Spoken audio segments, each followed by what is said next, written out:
Humans that look like us started to show up around 200,000 years ago.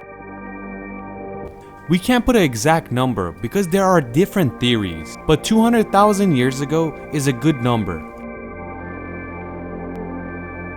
Humans back then went everywhere on Earth and they left their mark. Don't think they're only in Africa or Asia.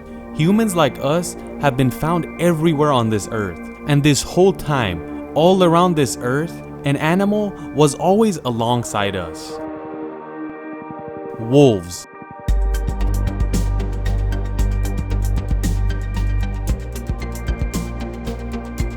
The dogs you are used to seeing didn't exist before. But every single dog you see came from a wolf. One of the biggest threats to ancient humanity was wolves. And it's really weird that out of the biggest enemy, man's best friend came along. How can it be possible that a vicious animal like a wolf can turn to this lovely animal? History shows that around 100,000 years ago, humans like us took over Eurasia. And this whole time around this area, the biggest enemy to humans lived there too. And humans trying to counter these animals had a hard job because they had powers that humans didn't have.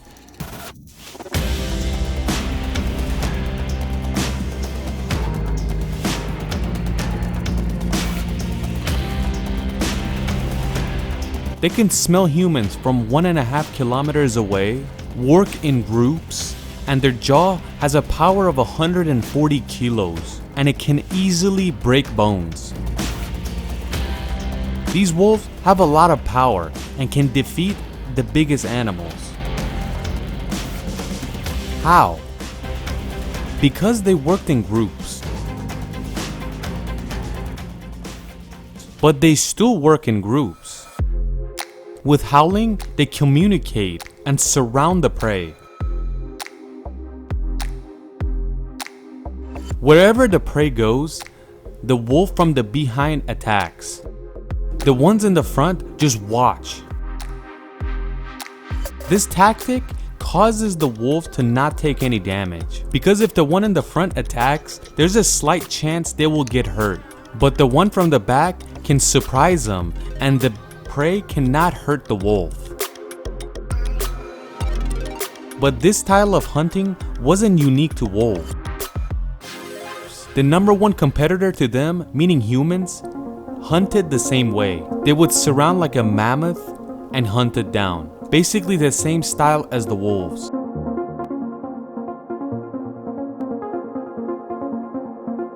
But these vicious packs of wolves weren't the only ones.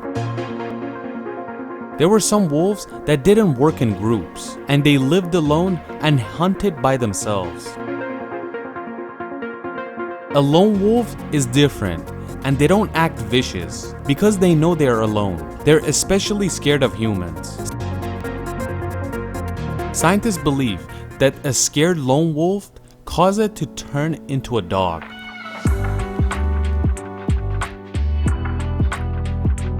They slowly started to not be scared of humans and got closer to us. When humans were eating and had leftovers and they saw this animal staring at them, they would throw a piece at them as well.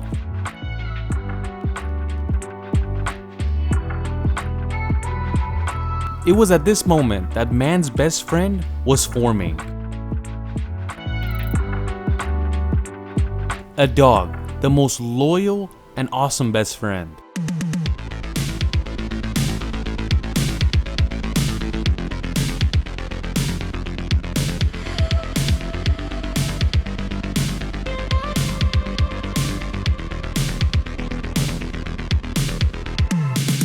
When the wolves started to domesticate, they were turning into a different animal from regular wolves. They got closer and closer to humans, but they still looked the same. This picture you see is dog war. It's 18,000 years old. They found this in the ice in Siberia, and it was still in one piece. They can't really determine if it's a wolf or a dog. The teeth look more like a wolf. When scientists studied wolves back then, they noticed that the domesticated wolves lived a lot longer than the wild ones. From now on forward, this animal gets friendlier and more domesticated. Domesticated wolves started to help humans and help them with hunting. They would find a prey for humans, and then the humans would go hunt. They were also good guard animals. When an intruder showed up, the wolves would either attack or make a lot of noise so everybody hears it. Scientists believe that the first domesticated carnivore animal is a dog.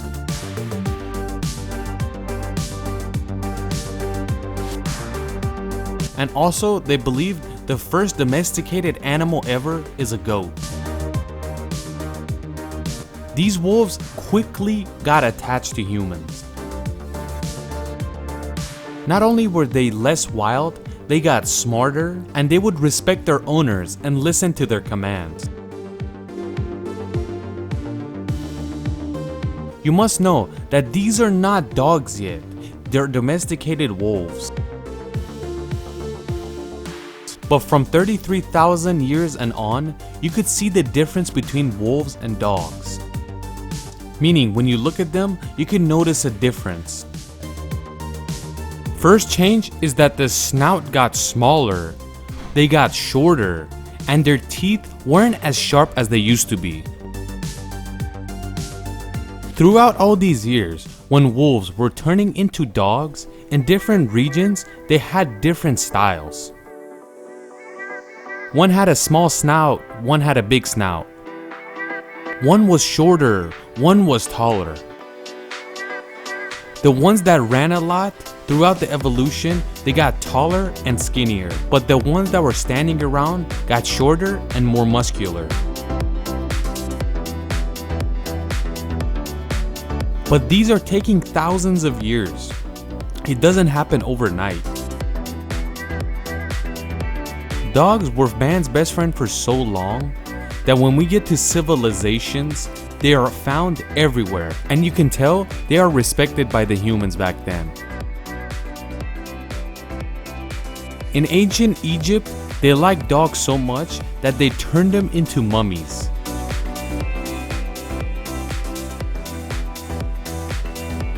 In ancient Persia, dogs were also respected, and there's also statues found.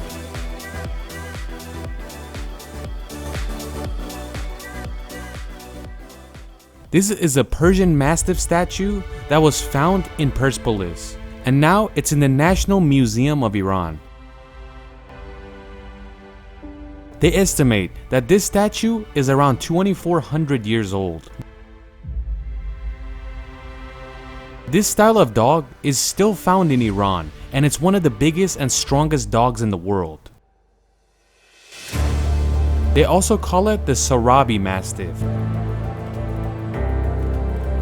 These dogs came from wolves and got better and smarter until we get to the 19th century. In the 19th century, United Kingdom had the most power because they took over a lot of the countries. The reason is that they had control over a lot of parts of the world, and they had a lot of different types of dogs. Different types of dogs became a hobby for the Englishmen.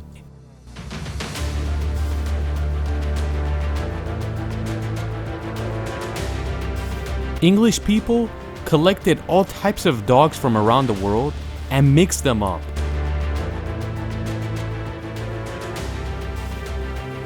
Hundreds of different types of dogs. All types of sizes and looks. All these dogs you see came from a wolf, but these little ones have a lot of health issues as well. Most small dogs have breathing problems, and have weak spines, and they give them body pain.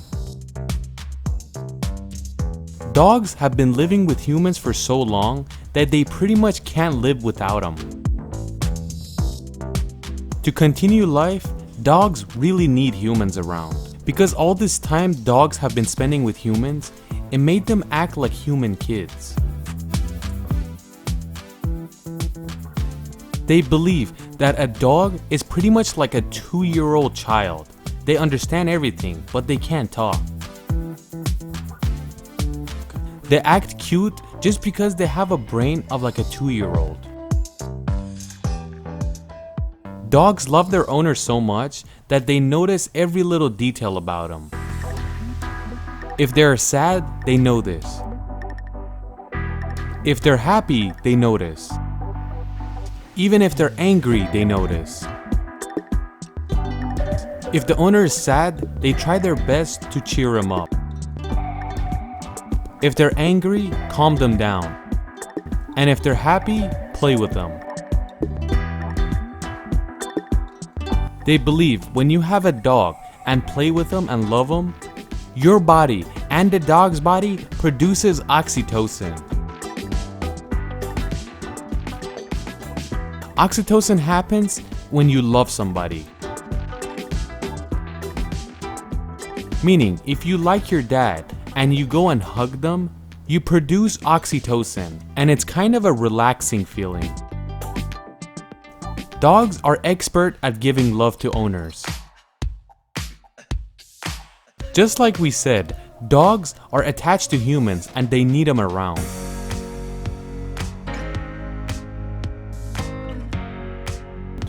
Look at these stray dogs. In most countries, they collect these stray dogs, fix them, and they try to find an owner for them. And that is why, in a lot of countries, you don't see stray dogs around. But anyways, if you see a stray dog, you should help them out.